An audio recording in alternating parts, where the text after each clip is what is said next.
അവസാന വിലയിരുത്തൽ എന്താണ്? കഴിഞ്ഞ തവണത്തെ ഒരു വോട്ടിംഗ് ശതമാനത്തിലേക്ക് എത്തും. കഴിഞ്ഞ തവണ എൻ്റെ ഓർമ്മ ശരിയാണെങ്കിൽ 75%ആണെന്നാണ്. 74%.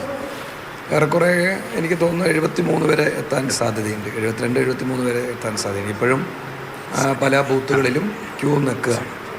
അതുകൊണ്ട് ആ മുഴുവൻ വോട്ടർമാരും വോട്ട് ചെയ്ത് കഴിയുമ്പോൾ ഏകദേശം 73% വരെ വോട്ട് ഈ മണ്ഡലത്തിൽ രേഖപ്പെടുത്തുമെന്നാണ് തോന്നുന്നത്. പാലക്കാട് നഗരത്തിൽ നല്ല വോട്ടിംഗ് പെർസെൻറ്റേജ് ഉണ്ട്. അത് പ്രത്യേകിച്ച് പൊതുവെ BJPയുടെ തട്ടകമായിട്ട് പറയുന്നു. അത് എന്തെങ്കിലും തരത്തിലുള്ള ഒരു ആശങ്കയുണ്ടോ? നഗരത്തിൽ വലിയ വോട്ടിംഗ് പെർസെൻറ്റേജ്, നിലവിലുള്ള വോട്ടിംഗ് പെർസെൻറ്റേജ് തന്നെയാണുള്ളത്. വേറെ വല്ലാതെ ഉയർന്നിട്ടൊന്നുമില്ല.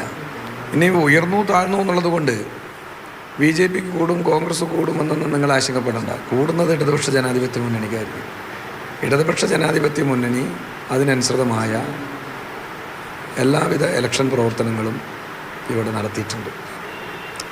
എല്ലാ വീടുകളെ പോകുക എന്ന് മാത്രമല്ല, അതിനപ്പുറം എല്ലാ വോട്ടർമാരെയും നേരിട്ട് കണ്ടുകൊണ്ടാണ് ഞങ്ങൾ ഈ തവണ വോട്ട് ചോദിച്ചിട്ടുള്ളത്.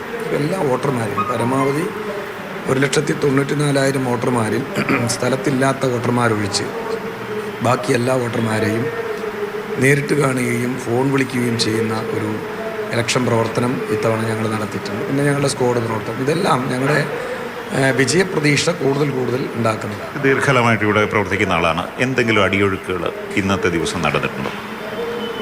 അടിയൊഴുക്കുകൾ അങ്ങനെ നടന്നതായിട്ട് എനിക്ക് തോന്നുന്നത്, നമ്മൾ സംശയിക്കുന്ന ഒരു കാര്യം എന്താ ചോദിച്ചാൽ, ഉച്ചയ്ക്ക് ശേഷം പല ബൂത്തുകളിലും കോൺഗ്രസിൻ്റെ പ്രവർത്തകരില്ല. ബൂത്തുകളിലും അതുപോലെ ബൂത്തിന് പുറത്തും.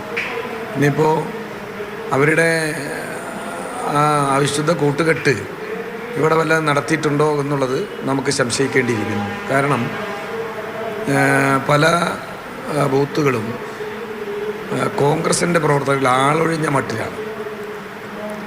പ്രത്യേകിച്ച് 1 മണി വരെ അല്ലെങ്കിൽ 12:30 വരെ അവരുണ്ടായിരുന്നു. ഏത് ഭാഗത്തൊക്കെ ശ്രദ്ധപ്പെട്ടത്? പ്രത്യേകിച്ച് മാത്തൂർ, കണ്ണാടി മുനിസിപ്പാലിറ്റിയിലെ പല പ്രദേശങ്ങളിൽ, രാരിയിലെ തന്നെ ചില പ്രദേശങ്ങളിൽ, രാരിയിലെല്ലാം വലിയ തോതിൽ കോൺഗ്രസിന് സ്വാധീന മേഖലയാണല്ലോ. പക്ഷെ ഇത്തരം പ്രദേശങ്ങളിലൊന്നും, മുനിസിപ്പാലിറ്റിയിലെ യാക്കര മേഖലകളിലൊന്നും കോൺഗ്രസിൻ്റെ പ്രവർത്തകർ ഉച്ചയ്ക്ക് ശേഷമില്ല.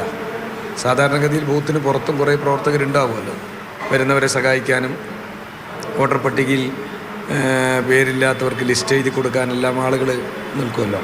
അതൊന്നും ഇത്തവണ കാണാൻ കഴിയുന്നില്ല എന്നുള്ള ഒരു റിപ്പോർട്ടാണ് ഞങ്ങളുടെ പ്രവർത്തകർ തന്നെ ഞങ്ങളോട്. വളരെ ഗുരുതരമായൊരു കണ്ടെത്തലാണ്. ഗുരുതരമായ കണ്ടെത്തലെന്ന് പറഞ്ഞാൽ, ഇനിയിപ്പോൾ എനിക്ക് തോന്നുന്നത് ഞങ്ങൾ പറഞ്ഞ ഒരു ആക്ഷേപമുണ്ടല്ലോ, എന്തിനാണ് ഷാഫി ഇവിടെ നിന്ന് വടകരയ്ക്ക് പോയത് എന്നതിൻ്റെ ഉത്തരമായി മാറും ചിലപ്പോൾ അത്. കാരണം ഷാഫി പോയത് ഒരു ഡീലിൻ്റെ ഭാഗമാണ് എന്ന് ഞങ്ങൾ തുടക്കം മുതൽ തന്നെ പറഞ്ഞിട്ടുണ്ട്.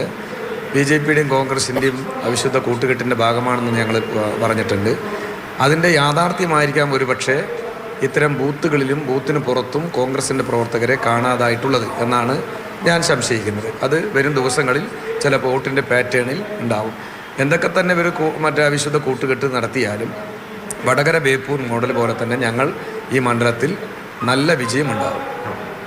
വളരെ ഗുരുതരമായൊരു ആരോപണമാണ് CPM ജില്ലാ സെക്രട്ടറി സുരേഷ് ബാബു ഉന്നയിക്കുന്നത്. ഉച്ചയ്ക്ക് 12:30-ക്ക് ശേഷം കോൺഗ്രസിൻ്റെ മേധാവിത്വമുള്ള പല മേഖലകളിലും കോൺഗ്രസ് പ്രവർത്തകർ ബൂത്തിൽ ഉണ്ടായിരുന്നില്ല എന്നുള്ളൊരു ഗുരുതരമായ ആരോപണം ഉന്നയിക്കുകയാണ്. എന്തായാലും വരും ദിവസങ്ങളിൽ സംബന്ധിച്ച് കൂടുതൽ കാര്യങ്ങൾ